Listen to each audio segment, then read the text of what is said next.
नमस्कार, आप देख रहे हैं CWB हिंदी न्यूज। उत्तर हरियाणा बिजली वितरण निगम ने प्रदेश में उपभोक्ताओं के लिए नया बिजली कनेक्शन लेने की प्रक्रिया को और अधिक आसान कर दिया है। अब 20 किलोवाट की जगह 50 किलोवाट तक की बिजली कनेक्शन लेने पर किसी प्रकार की टेस्ट रिपोर्ट देने की आवश्यकता नहीं है। यह जानकारी देते हुए बिजली निगम के प्रवक्ता ने यहां बताया कि किसी भी श्रेणी में 50 किलोवाट लोड तक के आवेदकों को अपने परिसर में विद्युत स्थापना के लिए लाइसेंस प्राप्त ठेकेदार या किसी भी स्व प्रमाणन हस्ताक्षरित दस्तावेज से कोई परीक्षण रिपोर्ट प्रस्तुत करने की आवश्यकता नहीं है।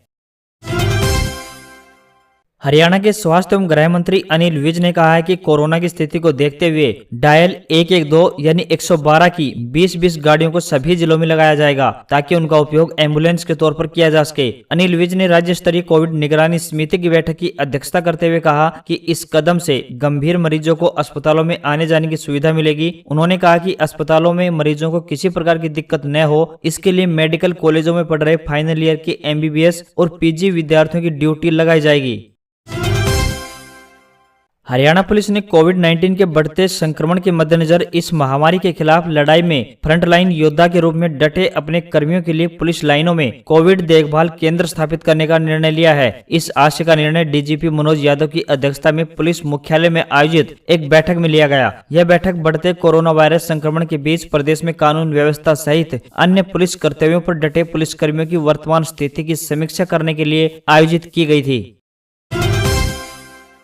हरियाणा पर अप्रैल के महीने में कोरोना वायरस ऐसा कहर बनकर टूट रहा है कि पिछले साल मार्च में शुरू हुए कोरोना वायरस के प्रसार के 13 महीनों पर चालू माह अप्रैल के 25 दिन भारी पड़ रहे हैं। मसलन अप्रैल माह के 25 दिन में रविवार तक करीब 1,34,000 कोरोना संक्रमण की चपेट में आए और 612 लोगों को अपनी जान गंवानी पड़ी है। वैश्विक कोरोना महामारी की दूसरी नई लहर का कहर देश में जिन 18 प्रदेशों में सबसे ज्यादा है, उनमें हरियाणा का नाम भी 13वें पायदान पर शुमार है। हरियाणा में पंचायत चुनावों की तस्वीर साफ होने का नाम नहीं ले रही है। अब से पहले जहां चुनाव में कई तरह के अड़ंगे चले आ रहे थे, वहीं अब कोविड की चुनौती ने पंचायत चुनावों का पहिया रोक दिया है। कुल मिलाकर ग्राम पंचायतों को उनके प्रतिनिधि मिलने में इस बार भरपूर देरी होगी और अपने कामकाज कराने के लिए इन पर लगाई गई प्रशासकों के सामने ही मिन्नतें करनी होंगी। चुनाव आयोग में बतौर हरियाणा चुनाव आयुक्त और सेवानिवृत्त IAS धनपत सिंह ने जिम्मेदारी संभाल ली है। उन्होंने नियुक्ति के बाद कामकाज की शुरुआत कर दी है, लेकिन हरियाणा में पंचायत चुनाव को लेकर अभी कितना वक्त लगेगा यह साफ नहीं कहा जा सकता। उन्होंने कहा कि वार्डबंदी लीगल मामले निस्तांतरण होने के साथ साथ राज्य सरकार की सहमति मिलने की सूरत में ही चुनाव कराए जाएंगे। फिलहाल नवनियुक्त चुनाव आयुक्त धनपत सिंह देश के विभिन्न राज्यों और हरियाणा में कोरोना के कहर को लेकर चिंतित है।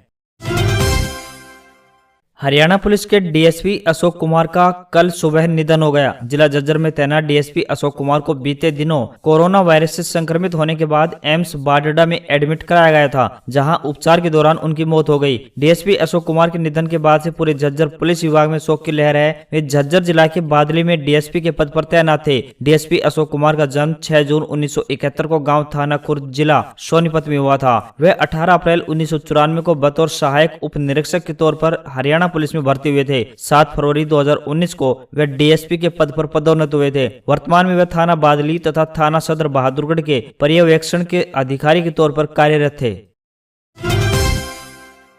हरियाणा में प्रधानमंत्री फसल बीमा योजना के तहत वर्ष 2021 के दौरान खरीफ सीजन में धान, मक्का, बाजरा व कपास और रबी सीजन में गेहूं, जौ, चना, सरसों व सूरजमुखी फसलों का बीमा किया जाएगा। फसल बीमा कराने की अंतिम तिथि 31 जुलाई है। योजना सभी किसानों के लिए स्वैच्छिक है, इसलिए यदि ऋणी किसान इस योजना में शामिल नहीं होना चाहते हैं तो वे 24 जुलाई तक बैंकों में आवेदन कर योजना से बाहर हो सकते हैं। यदि ऋणी किसान स्कीम से बाहर होने के लिए आवेदन नहीं करता है तो बैंक फसलों का बीमा करने के लिए अधिकृत या बाध्य होंगे।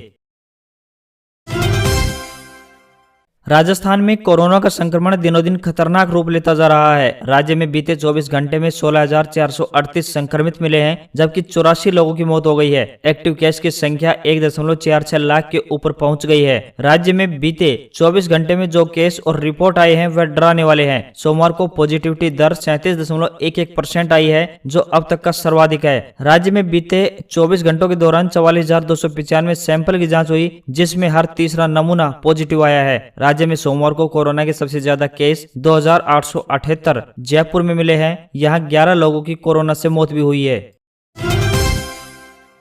देश में कोरोना के लगातार बढ़ते मामलों को देखते हुए एक बार फिर परीक्षाओं को स्थगित करने का सिलसिला शुरू हो गया है। इसी बीच अब यूनियन पब्लिक सर्विस कमीशन यानी यूपीएससी ने हाल ही में जारी की गई एक बड़ी भर्ती को स्थगित कर दिया है। आयोग ने प्रिंसिपल के 363 पदों पर निकाली वैकेंसी को स्थगित कर दिया है। इसके जरिए दिल्ली सरकार के शिक्षा विभाग में प्रिंसिपल के 363 रिक्त पदों पर नियुक्ति की जानी थी।